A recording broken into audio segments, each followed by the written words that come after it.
Namaskar and welcome. You are watching official YouTube channel of Sri A.K. Doshi Mahila College, Jamnagar, and myself Dhruvika Kanabar presenting the lecture of Personal Management. આ સબ્જેક્ટમાં આપણે placement નિયુક્તિ આ topic જે છે એ આગલા લેક્ચરમાં પૂરો કર્યો. હવે આપણે અત્યારે આ લેક્ચરમાં ઇન્ડક્શનનો ટોપિક જે છે એ ડિસ્કસ કરવાનો છે. ઇન્ડક્શન એટલે કે પ્રાથમિક પરિચય. જ્યારે એકમમાં કોઈ નવા કર્મચારીઓની નિમણૂક કરવામાં આવે, પ્લેસમેન્ટ કરવામાં આવે, ત્યાર પછી જે છે એ તરત જ એમને સીધું એમનું ડ્યુટીઝ એન્ડ ફંક્શન્સ, કામ અને ફરજો સોંપી અને કામે લગાડી દેવામાં નથી આવતા. એ પહેલાં જે છે એ એમનું ઇન્ડક્શન સેશન લેવામાં આવે છે, જેમાં એમને પ્રારંભિક પરિચય ઘણી બધી બાબતોનો આપવામાં આવે છે. તો એના ઉપર જે છે એ આપણે આ લેક્ચરમાં ચર્ચા કરવાની છે. આ પ્રારંભિક પરિચય શું છે, એમાં કઈ બાબતોનો સમાવેશ થાય, એની અગત્યતા શું છે કોઈ કર્મચારી માટે અને એકમ માટે, એ બધું જ ડિસ્કશન જે છે એ આપણે કરવાના છીએ. એકમમાં જે કોઈ તદ્દન નવા કર્મચારી આવે ત્યારે એ અનેક પ્રકારની મૂંઝવણ અનુભવતા હોય છે. નવા આગંતુક કર્મચારી નવા વાતાવરણ સાથે, વ્યવસ્થાતંત્ર સાથે એકરૂપ બની રહે એ માટે જરૂર હોય છે કર્મચારીની પ્રારંભિક મુશ્કેલીઓમાં સહાયભૂત બનવાની, એમને માર્ગદર્શન આપવાની, માનવીય ઉષ્માની, નવા વાતાવરણની જાણકારી અને પ્રારંભિક પરિચયની, એટલે કે ઇન્ડક્શનની.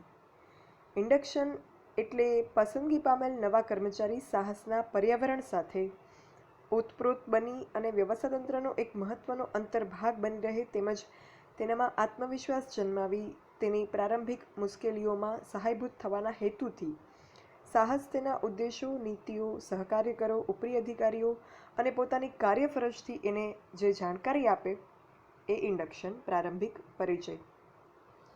પ્રારંભિક પરિચયના શરૂઆતના તબક્કામાં મુસાફરી ખર્ચ માટે નાણાકીય સહાય આપવી, કંપનીની નીતિ તથા રીત રસમોની સમજૂતી આપવી, પોતાની કાર્યફરજનો પરિચય અને એ કઈ રીતે કરવાનું છે, ફરજો કઈ રીતે બજાવવાની છે, એના અંગેનો પ્રાથમિક ખ્યાલ આપવામાં આવે છે.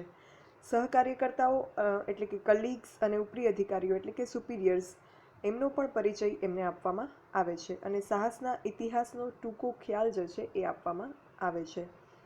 ગ્રામ્ય વિસ્તારમાંથી શહેરી વિસ્તારમાં જો કોઈ કર્મચારી નવા આવતા હોય તો એમને જે છે એ મુસાફરી ખર્ચ પણ આપવામાં આવે છે. માલસામાનની હેરફેર અને રહેઠાણની મુશ્કેલીઓનો પણ સામનો એમને કરવો પડતો હોય છે. તો આવા સંજોગોમાં જો એમને થોડી નાણાકીય મદદ આપવામાં આવે તો સંવેદનશીલ માનવ તત્વ ચોક્કસ એને સાનુકૂળ પ્રતિઘોષ પાડશે. એટલે એ વસ્તુ જે એમને ત્યારે મદદ કરવામાં આવશે તો એનો ઇફેક્ટ છે એમ્પ્લોયની લોયલ્ટી અને પરફોર્મન્સ પર પોઝિટિવ ઇફેક્ટ, એની સકારાત્મક અસર એના કામમાં અને એની વફાદારી એકમ પ્રત્યેની હશે એમાં પડશે. અને એટલું જ નહીં પણ એનામાં જે છે એક આત્મીયતાનો ભાવ જન્મશે કે I am part of this family, this company. આવા પ્રકારની નાણાકીય સહાય આપવાની પ્રથા જે છે એ ભારતમાં અમુક એકમોમાં છે. બહુ જે છે એ પ્રચલિત નથી આ પ્રથા, પણ વિદેશમાં જે છે એ આ પ્રથા વધારે હોય છે. આપણે ત્યાં પણ જે બેંક એમ્પ્લોઈઝ હોય છે કે પછી ગવર્મેન્ટ એમ્પ્લોઈઝ ઘણા બધા ખાતામાં હોય છે, ડિપાર્ટમેન્ટમાં, એમને જે છે એ ટ્રાન્સફર થાય ત્યારે એમનું જે માલ સામાન હોય એ શિફ્ટ કરવાનો હોય ત્યારે એમને પેકિંગ અને મૂવિંગની સર્વિસ છે આપવામાં આવે છે. અને એ માલ સામાન હોય તો એનો ઇન્સ્યોરન્સ પણ લઈ આપવામાં આવે છે કે during the process of moving or shifting જો કોઈ સામાન્ય નુકસાની થાય તો એનો ઇન્સ્યોરન્સ પોલિસી હોય છે, એટલે એનાથી જે છે એ એમને નાણાકીય લોસ, આર્થિક લોસ જે થાય એ સહન નથી કરવો પડતો. તો આ પ્રકારની વ્યવસ્થા અમુક વખત જે છે એ જોવા મળે છે ગવર્મેન્ટ ડિપાર્ટમેન્ટ્સમાં. નવા કર્મચારી જે દિવસે દાખલ થાય એ જ દિવસથી એને કંપનીના રોજિંદા કાર્ય, કર્મચારીઓને આપવામાં આવતા લાભ, સેવાઓ, કર્મચારીઓને લગતી નીતિઓ, રીત રસમો, સલામતીના નિયમો અને કાર્યક્રમો, કંપનીનું વ્યવસ્થાતંત્ર અને એના કાર્યો, કંપની દ્વારા ઉત્પાદિત થતી વસ્તુઓ અને સેવાઓ, કંપનીનો ઇતિહાસ, એના ઉદ્દેશો વગેરે વિગતોથી જે છે એને પરિચિત કરવામાં આવે. પ્રારંભિક પરિચયની જે આ પ્રક્રિયા છે એમાં અમુક કિસ્સાઓમાં એકાદ કલાકમાં પૂરી થઈ જાય તો અમુક કિસ્સા હોય એમાં 1 મહિના સુધી પણ ચાલે. ડિપેન્ડ કે કંપનીની પોલિસી, ઇન્ડક્શન પોલિસી જે છે કયા પ્રકારની છે, કર્મચારીની પોસ્ટ કયા પ્રકારની છે, કયા ડિપાર્ટમેન્ટમાં કર્મચારીની નિમણૂક થઈ છે, આ બધી જ બાબતો જે છે એ એનું ઇન્ડક્શન પ્રોસેસ પ્રારંભિક પરિચયની પ્રક્રિયા જે છે એ કેટલા સમય સુધી ચાલશે એ નક્કી કરે છે. પર્યાવરણીય પરિબળો પણ પ્રારંભિક પરિચય માટે મહત્વના છે. કામના કલાકો, ઓવરટાઈમ અંગેના કાયદા, નવા જોખમ જે છે એની ચેલેન્જ આપતી નવી ટેકનોલોજી વગેરે બાબત પણ જે છે એ કાળજીપૂર્વક સમજાવવામાં આવે છે કે કર્મચારી જ્યારે કામ કરે ત્યારે એને એમાં શું ઇનોવેશન્સ લાવવા, શું નવું કરવું એનો એનાથી ખ્યાલ આવે અને કઈ ચેલેન્જીસ ભવિષ્યમાં આપણા ફિલ્ડમાં ઊભી થઈ શકે છે કે જેના માટે અગાઉથી જો ચેલેન્જીસને પ્રેડિક્ટ કરી હશે, એ ચેલેન્જીસ જે છે એનું અંદાજ લગાવ્યો હશે તો અત્યારથી એના માટે કઈ રીતે તૈયારી કરવી કે જ્યારે એ ચેલેન્જ એકચ્યુઅલમાં આવે ત્યારે આપણે એનાથી કંઈ નુકસાન ન જાય, તો એના માટે શું કરવું એ બધી બાબતો જે છે એ અહીંયા સમજાવવામાં આવે છે. પ્રારંભિક પરિચયથી કર્મચારી જે છે એનામાં આત્મીયતાનો ગુણ એક કેળવાઈ જાય છે. નવા વાતાવરણ સાથે એ ઓતપ્રોત બની જાય, પ્રારંભિક મુશ્કેલીઓમાં સહાયભૂત બની અને એનામાં આત્મવિશ્વાસ જે છે એ જન્માવી શકે છે. એકમ કાર્યફરજ અંગે ખ્યાલ મળી જાય છે એને, અને પર્યાવરણીય પરિબળોનો પણ ખ્યાલ આવી જાય છે. અને આ બધાના પર્યાવરણ સ્વરૂપે આ બધાનું પરિણામ સ્વરૂપે એક એનું જે આ પ્રોસેસ છે ઇન્ડક્શન પ્રોસેસ, એનું રિઝલ્ટ એ આવશે કે કર્મચારી દળની જે સ્થિરતા છે એમાં વધારો થાય અને વ્યવસ્થાતંત્રની કાર્યક્ષમતા વધે. કર્મચારીનો જે જુસ્સો હશે કામ પ્રત્યે એ પણ વધશે. વેલ બિગન ઇઝ હાફ ડન એવું એક કહેવામાં આવે છે. મતલબ કે સારી શરૂઆત, મતલબ કે તમારું કામ જે છે એ અડધું ત્યાં જ પૂરું થઈ જાય, વેન યુ સ્ટાર્ટેડ વેલ. તો આ સેન્ટેન્સ જે છે એને આ વસ્તુ, આ પોઈન્ટ જે છે, આ પ્રક્રિયા જે છે પ્રારંભિક પરિચયની ઇન્ડક્શનની એ સાર્થક કરે છે. પ્રારંભિક પરિચય સારો થશે ત્યારે એક જે ઇન્ટ્રોડક્ટરી સેશન હશે એકમનો અને કર્મચારી વચ્ચેનો, એ જે છે એની શરૂઆત સારી થશે અને સારી શરૂઆત જે છે એ બંને વચ્ચે, એકમ અને કર્મચારી વચ્ચે જે છે એક આત્મીયતાનો ભાવ જન્માવશે કે જેનાથી કર્મચારી ભવિષ્યમાં જે છે એ એકમ માટે એક સારી અસ્કયામત, એક ઉપજાઉ અસ્કયામત જે છે બનીને રહેશે. પોતાની નોકરીની વ્યવસાયિક કારકિર્દીની શરૂઆત, પ્રથમ દિવસ જે છે એ વ્યક્તિના જીવનમાં એક આગવું મહત્વ ધરાવે છે. આપણે કહીએ ને, મને ફર્સ્ટ ડેના જ આવો એક્સપિરિયન્સ ક્યાંક થઈ ગયું, એવું ઘણી બધી બાબતોમાં, નોટ ઓનલી ઇન જોબ, આપણે જે છે અમુક વસ્તુઓ યાદ રહી જતી હોય, એ સારી વસ્તુ હોઈ શકે અને કોઈ નેગેટિવ વસ્તુ પણ હોઈ શકે. તો જે first impression is last impression એવું પણ કહેવામાં આવે છે. તો આ જે ફર્સ્ટ ડેની એકબીજા માટેની ઇમ્પ્રેશન છે એકમ અને કર્મચારી વચ્ચેની, એ એક સારી ક્રિએટ થાય, એક સારી મેમરી ફર્સ્ટ ડેની એમ્પ્લોયી જે છે એ ચીર સ્મરણીય એના માટે બની રહે. એ મોમેન્ટ જે છે એ ફર્સ્ટ ડે છે એને હંમેશા માટે જે છે એ એમ્પ્લોયી ચેરિશ કરે, એના માટે આ પ્રકારની વ્યવસ્થા જે છે એ કરવામાં આવે છે. બીજું જે મેં કહ્યું કે first impression is last impression, તો that is true up to some extent. But એવું નથી કે ફર્સ્ટ ઇમ્પ્રેશન જે છે એક સારી પડી ગઈ તો ઓલવેઝ જે છે you will considered as good. You have to maintain that image to be considered good as long. એટલે first impression is last impression ત્યાં સુધી જ કે જ્યાં સુધી તમે એ ઇમ્પ્રેશનને ટકાવી રાખો છો. એ ઇમ્પ્રેશનને ટકાવી રાખવા માટે તમારે સતત કાર્યશીલ રહેવું પડે, સારું કામ કરતું રહેવું પડે. અધરવાઇઝ જે છે એ યોર ઇમ્પ્રેશન કેન બી વેનિશ્ડ. તો પ્રારંભિક છાપ કાર્ય જે છે એ કંપની પ્રત્યે અહોભાવ જગાવવા, અમુક પ્રકારનું વિશિષ્ટ વલણ વિકસાવવા માટે જે છે ખૂબ જ ઉપયોગી નીવડે છે. આ પ્રારંભિક પરિચય દરમિયાન કર્મચારી જે છે એ એકમ પ્રત્યે, એકમની કામગીરી પ્રત્યે, એકમના નીતિ નિયમો પ્રત્યે, એકમની સ્થાપના કઈ રીતે થઈ, એકમનો મોટો, વિઝન્સ, ઓબ્જેક્ટિવ્સ શું છે, એના અંડરમાં કયા કર્મચારીઓ કામ કરશે, એના સમકક્ષ કયા કર્મચારીઓ છે, એના કલીગ્સ કોણ છે, એના સુપિરિયર્સ કોણ છે, એના ઉપરી અધિકારીઓ કોણ છે, આ બધી જ બાબતોથી જે છે એ માહિતગાર થઈ જશે. એટલે શું થશે કે એકમમાં જ્યારે એ એકચ્યુઅલમાં એની ફરજો બજાવશે, ડ્યુટીઝ એની પરફોર્મ કરશે, ત્યારે એને આગંતુક જેવું ફીલ નહીં થાય. એને ફીલ થશે કે I am part of this team or this unit. એનાથી જે છે એ વ્યક્તિનું કાર્ય જુસ્સો વધી જાય. હવે પ્રારંભિક પરિચયની આપણે આટલી બધી વાત કરી કે પ્રારંભિક પરિચય જે છે એ શા માટે આપવામાં આવે, એનાથી શું ફાયદો થાય, કઈ વસ્તુઓ જણાવવામાં આવે, કઈ રીતે પ્રારંભિક પરિચય આપવામાં આવે, એ બધી વાત આપણે કરી. હવે આપણે જે છે એ અમુક પોઈન્ટ્સ ડિસ્કસ કરવાના છે કે જે એકચ્યુઅલમાં આ પ્રારંભિક પરિચયની જે પ્રોસેસ કરવામાં આવે છે, કર્મચારીને પ્રારંભિક પરિચય જ્યારે આપવામાં આવે છે, એકમનો, યુનિટનો ઇન્ડક્શન પ્રોસેસ જ્યારે કન્ડક્ટ કરવામાં આવે છે, ત્યારે એકચ્યુઅલમાં કઈ કઈ મેટર્સને ઇન્ક્લુડ કરવામાં આવે છે એની આપણે જે છે એ ચર્ચા કરવાની છે.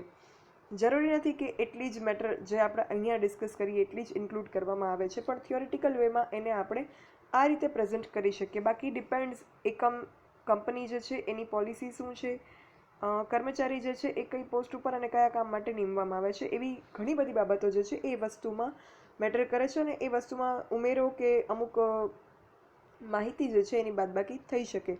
પણ જનરલ લેવલે કઈ કઈ બાબતો જે છે એ પ્રારંભિક પરિચયમાં આપવામાં આવે છે માહિતી કર્મચારીને, એની આપણે જો વાત કરીએ તો ફર્સ્ટ તો સંસ્થા કે કંપની જે હોય એને લગતી માહિતી, એનો ઇતિહાસ, એની હિસ્ટ્રી, એની વિકાસ ગાથા, કઈ રીતે ડેવલપ થઈ, શરૂઆત કઈ રીતે નાના પાયે થઈ હતી, પછી કઈ રીતે સઘન પ્રયત્નોથી જે છે એ અત્યારે આ સ્ટેજ પર કંપની પહોંચી છે, પછી એનું વ્યવસ્થાતંત્ર કયા પ્રકારનું છે, વિવિધ સપાટીઓ વ્યવસ્થાતંત્રની,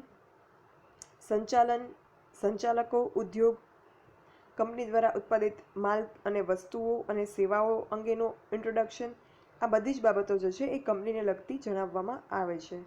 એના પછી કર્મચારી જે નોકરી પર એમને રાખવામાં આવ્યા છે એની નોકરીની શરતો, શિસ્ત અને અનુશાસનના ડિસિપ્લિનરી રૂલ્સ એન્ડ રેગ્યુલેશન્સ શું છે, તાલીમની ઓપોર્ચ્યુનિટીઝ તક કઈ આપવામાં આવશે, ટ્રેનિંગની, પછી બઢતી એટલે કે પ્રમોશન, આગળ વધવાની કયા પ્રકારની તકો રહેલી છે. એટલે એમ્પ્લોયી જે છે એ શરૂઆતથી જ એના કેરિયર ગ્રોથ માટે, કેરિયર પ્લાનિંગ માટે જે છે એ વિચારી શકે, કામ કરી શકે.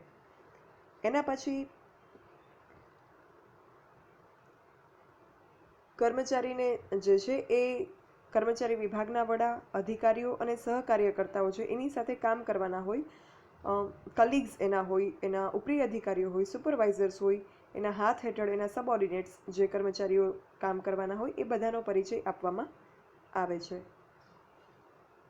ત્યારબાદ એને એકમ દ્વારા અપાતી સુવિધાઓનો પરિચય આપવામાં આવે, જેમ કે કારખાનાનું પર્યાવરણ કેવું હશે, સુવિધાઓ શું આપવામાં આવશે, કેન્ટીનની સુવિધા, પાર્કિંગ વ્યવસ્થા, ડૉક્ટરી સારવારની સુવિધા, શિક્ષણ અને તાલીમની સવલતો, કચવાટ નિવારણની કાર્યવાહી એટલે કે ગ્રીવન્સીસ રિડ્રેસલની એક્ટિવિટી, જો કંઈ કર્મચારીઓને વિવાદ થાય તો એ કઈ પ્રકારે જે છે નિવારણ કરવામાં આવશે, એ બધી જ બાબતો જે છે એને ખ્યાલ આપવામાં આવે. પછી જે ખાતામાં, જે ડિપાર્ટમેન્ટમાં, અહીંયા ખાતું એટલે અકાઉન્ટ નહીં થાય. એઝ અ કોમર્સ સ્ટુડન્ટ તમે જ્યારે ખાતું શબ્દ સાંભળો એટલે આપણા મગજમાં આવે અકાઉન્ટ, કેશ અકાઉન્ટ, રોકડ ખાતું, વેપાર ખાતું, ટ્રેડિંગ અકાઉન્ટ, એવું નથી. અહીંયા ખાતું એટલે આપણા આ સબ્જેક્ટ માટે ડિપાર્ટમેન્ટ, વિભાગ. તો જે ડિપાર્ટમેન્ટમાં કર્મચારીને નીમવામાં આવ્યા છે એ ડિપાર્ટમેન્ટનું નામ શું છે, કયું ડિપાર્ટમેન્ટ છે, એ ડિપાર્ટમેન્ટમાં કરવામાં આવતી જે કાર્ય છે, જે કર્મચારીએ જે કાર્ય કરવાનું છે એનો પ્રકાર શું છે, એના કાર્યનું વર્ણન, જોબ ડિસ્ક્રિપ્શન જેને આપણે કહીએ, કામના કલાકો શું રહેશે, રજાના નિયમો શું રહેશે, અધિકારો અને ફરજો કર્મચારીના અને સલામતીના નિયમો અંગેની માહિતી એને આપવામાં આવે છે. પછી કર્મચારી માલિક સંબંધો અને યુનિયન સાથેના સંબંધો અંગેનું ઇન્ફોર્મેશન જે છે એને આપવામાં આવે છે. કર્મચારીની માહિતી જે છે એ આપવા માટે, કર્મચારીને માહિતગાર કરવા માટે અમુક જે છે એ પરિચય પુસ્તિકાઓ, ઇન્ટ્રોડક્ટરી મેન્યુઅલ્સ હોય, ચાર્ટ હોય, બીજું કંઈ પ્રિન્ટેડ સાહિત્ય હોય, મુખપત્ર કહેવામાં આવે છે એ હોય તો એ એને ઉપલબ્ધ કરાવવામાં આવે છે. એ સિવાય કર્મચારીની આનુષંગિક પ્રવૃત્તિઓ, આરોગ્ય, મનોરંજન, કલ્યાણ યોજનાઓ, રહેઠાણની સવલત, નોકરી પછીની પ્રવૃત્તિઓ, ઘણી વખત કામ પૂરું થઈ જાય પછી અમુક પ્રકારની પ્રવૃત્તિઓ એકમમાં થતી હોય, કર્મચારીના અમુક પ્રકારના વિકાસ માટે, જેમ કે સ્પિરિચ્યુઅલ ડેવલપમેન્ટ માટે, આધ્યાત્મિક વિકાસ માટે જે છે એ એમને મેડિટેશન કરાવવામાં આવતું હોય. ટાટા કંપની દ્વારા જે છે એ આ પ્રકારની પ્રવૃત્તિ કરવામાં આવતી હતી. તમે ટાટા નેનોના પ્રોજેક્ટનું એ કઈ રીતે આખો ટાટા નેનો પ્રોજેક્ટ જે છે એ ચલાવવામાં આવતો એનો જો ટીવીમાં ક્યાંય પ્રોગ્રામ જોવો કે યુટ્યુબમાં જે છે એ તમે જોવો તો એમાં જે છે જે વર્કર્સ હતા એમને પણ એમના આધ્યાત્મિક વિકાસ માટે મેડિટેશન ને બધું કરાવવામાં આવતું. તો એ કામના વર્કિંગ અવર્સ પછી કરાવવામાં આવે. એ રીતે ઘણી વખત સ્પોર્ટ્સ એક્ટિવિટી થતી હોય, રમતગમતની એક્ટિવિટીઝ, ઘણી વખત શૈક્ષણિક પ્રોગ્રામ્સ અમુક થતા હોય તો એના બાબત પણ એમને માહિતી આપવામાં આવે છે. નવા નિયુક્ત થયેલા હોય, જે ન્યૂલી પ્લેસ્ડ એમ્પ્લોઈઝ હોય, એમને આ પ્રકારે પ્રારંભિક પરિચય આપે એટલે એનાથી કંપનીના કાર્યનો જે છે એ ઓવરઓલ એમને એક ખ્યાલ આવી જાય, સર્વાંગી ખ્યાલ આવે. પરિણામે એ જે છે એ હળવાશ અનુભવી શકે, રિલેક્સ થઈ જાય અને એના રિઝલ્ટ સ્વરૂપે એમનામાં એક આત્મવિશ્વાસ આવે, કોન્ફિડન્સ આવે આત્મીયતાની લાગણી આવે અને એને જે છે કોઈ શંકા દ્વિધા કે કોઈ કન્ફ્યુઝન્સ રહે નહીં. પ્રારંભિક પરિચયથી કર્મચારીને નવા પર્યાવરણમાં જે છે એ એકરૂપ થવાનું, એકાકાર થવાનું, નવા પર્યાવરણ સાથે ભળી જવાની જે છે એ તક મળે છે. અને આ પરિચયથી સમગ્ર કર્મચારી જૂથ જે હોય, માનવ સંસાધન સંપત્તિ હોય, એની સ્થિરતા જે છે એ વધે છે, કાર્યક્ષમતા પણ એમની વધે છે. એટલે કોઈ પણ એકમ માટે અને કર્મચારીઓ માટે, બંને માટે એ જે છે એ આ જે પ્રોસેસ છે ઇન્ડક્શનની એ અગત્યની છે. કર્મચારીને ઇન્ડક્શનની પ્રોસેસથી એકમ સાથે આત્મીયતા જે છે એ મળે છે અને એકમના એક સભ્ય હોવાનો, એક પરિવારના સભ્ય હોવાની લાગણી જે છે એ કર્મચારીને હૂંફ એ પ્રકારની મળે અને એકમને જે છે એ એમના તરફથી, કર્મચારીઓ તરફથી સારી કાર્યક્ષમતા ફળ સ્વરૂપે મળે અને એમની લોયલ્ટી જે છે, વફાદારી એ મળે. એટલે બંને પક્ષકાર, કંપની અને કર્મચારી માટે ઇન્ડક્શન પ્રોસેસ જે છે એ આઈએમપી છે. એટલે જ્યારે પણ કર્મચારી નવા નિયુક્ત કરવામાં આવે, ન્યૂલી પ્લેસ્ડ કર્મચારી હોય, એમને સીધા જ કામે જે છે એ એમને સોંપી ન દેતા કે એમને ડ્યુટીઝ જે છે એ સોંપી ન દેતા એમને આ પ્રકારની પ્રોસેસમાંથી પસાર થવાનો એક લાભ જે છે એ મળવો જોઈએ, આપવો જોઈએ કંપનીઓએ. Thank you. જો કોઈને કંઈ ક્વેરી હોય તો you can write me on dbk.dhruvika@gmail.com. Thank you.